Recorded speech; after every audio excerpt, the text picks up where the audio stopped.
Hello everyone, I am Apeksha and I welcome you back to TMR Talks. These days, have you observed the kind of marketing that Burger King has been doing? Just look at this few interesting images from their marketing campaign. So this entire talk today is actually based on the Burger King IPO, and I believe almost all of us are aware of the fact that Burger King company or this brand, it actually runs on a franchisee business model. But just to add a little more information to the corporate structure, Restaurant Brand International is the main company which owns total 3 quick service restaurants. So one of them is Burger King, and then there are 2 more brands as you can see in the image. Now today our analysis is going to be very specific to the Burger King India brand, and it is a subsidiary. So Burger King India is a subsidiary of QSR Asia Limited, and QSR Asia Limited, it has a national master franchisee. Now let us understand what do we mean by this national master franchisee. So it means that you have an exclusive right to develop, establish and operate different franchisees of Burger King brand in India. And as of now, there are total 268 franchisees, out of which 9 of them are sub-franchised. So basically more than 90% is company owned. Now let us directly go to the financials and see how much money is this company making, are this total 268 stores making. So if we look at the revenue for the last 3 years, it has been improving, it has been going up, and so is the EBITDA. But for the recent half yearly result, it has gone down obviously because of the pandemic. The EBITDA margin is 12% for FY20. Now if we come to EBIT and PAT, so that is actually negative. So this is a loss making entity, and the company has started their operations in India from 2015, but still they are not able to make profits. That's one thing.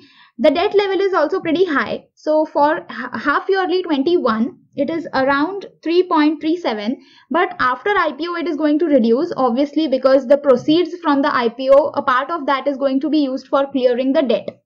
Talking about a few important details from the agreement that they have, one of them is that they have to make cost. So there is one-time fee that they have to pay while opening a restaurant. For per restaurant they have to pay $25,000. It has been increased from $15,000 to $25,000. Now after 2022 they will have to pay $35,000 for the entire period till which their agreement is going to be valid. Okay, this is one cost. Second is the monthly royalty fee that they have to pay. Under that there are 2 heads. One is the direct sales part, approximately 2.5 to 5% they have to pay as a part of sales. Then there is 5% for sale, marketing and advertisement they have to pay. So this is the fixed cost that the company has to incur. Now talking about sales and marketing campaign, we already saw that it is pretty attractive, and they particularly focus on the quality of the burger. But still I believe that McDonald's is pretty famous in India and Burger King will have to work on capturing the market. So there was this recent opinion poll that we conducted just 2-3 days back, in which 120 people had participated and 70% of them preferred to have a burger from McDonald's as compared to Burger King. Okay, so that was the result of that opinion poll. Now talking a little more about the peers, the other companies. So we have total 2 peers actually, which is Jubilant FoodWorks. It runs Domino's, it has Domino's, and Westlife Development, which has McDonald's. Look at this pie chart. It tells the number of stores which are owned by these different companies. So majority is by Domino's, and then we have McDonald's and other people, Subway, KFC, etc. Now emphasizing a little more on the financials of these companies, specifically Jubilant FoodWorks and Westlife Development, since they are listed. So in terms of store, we saw that Burger King has 260, McDonald's has 481, Domino's has 1354. Now one more point which needs to be noted is that the other 2 players, they started in the market since 1996. This one is the recent player actually. It started in 2015 as I spoke sometime earlier. Now what I did was I went through the books of Jubilant and I could see that consistently they have been making profits since 2010. And for the past 3 years, they have a PAT margin of approximately 7 to 8%. But for Westlife, they have had 4 loss-making years since 2010. and the PAT margin is very negligible for FY18 and 19. It is just 1.5%. Okay. In terms of sales per employee and sales per store, all these companies are in line with each other. So we thought of analyzing or having a look at one more pointer which might give some additional information, which is the cost structure of the company. So if we observe this, we can understand that depreciation is something which is more than double for Burger King as compared to other players. So I think this is one thing which has been impacting their bottom line as well. Now, so far, all the pointers that we have studied, so they are not really enough for us to come to certain conclusions. So that is why here is one more crucial pointer. So you can see the balance sheet of the company. So the total balance sheet of the company is 1,197 crores. Okay, we can take it as 1,200 crores approximately. And the property, plant and equipment, it is at 474 crores. Okay, it is just 474 crores, whereas the company is planning to raise 810 crores and they are not even making any profits. So I don't see, really any value at the moment for which one has to pay rupees 60 per share for a company which is not making profits, which has just a balance sheet of 1,200 crore and it is asking for 810 crores through the IPO. So this is not really making sense.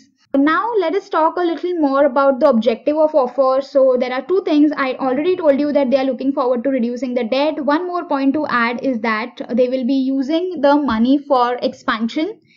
Secondly, this is how the utilization will be done for the money that they are raising. So issue is going to open on 2nd. On 4th it will close. Total they are raising 810 crores. Issue price is 59 to 60. That's the price band. So pre-IPO also they had done placements. There was a right issue and preferential allotment, and it was at same price, around 58.5, and the IPO price is 60. Now promoter holding is going to reduce. So from 94% it will be post IPO it will go to 58%. Okay, so these were few details about IPO, the objective of IPO, etc. Now, according to us, coming to the main part, according to us, this is not actually the right time to buy this share. It will be better for us to wait for the company to get listed, to see how it is performing in the future, because they have a plan of adding more stores in the future. So by 2026 they have a plan to have total 700 stores.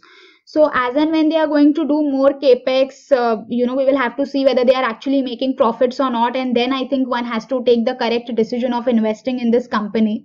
So that is why as of now you can, we do not recommend you to go ahead with this. We will wait for the correct time in the market, and I believe that we will get this company at lower price going forward when the market corrects, and when there is some rational decision making that happens in the market.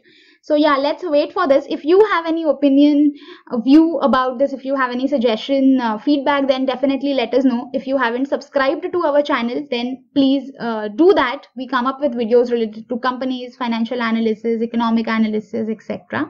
So yeah, that's it from my end. Thank you so much.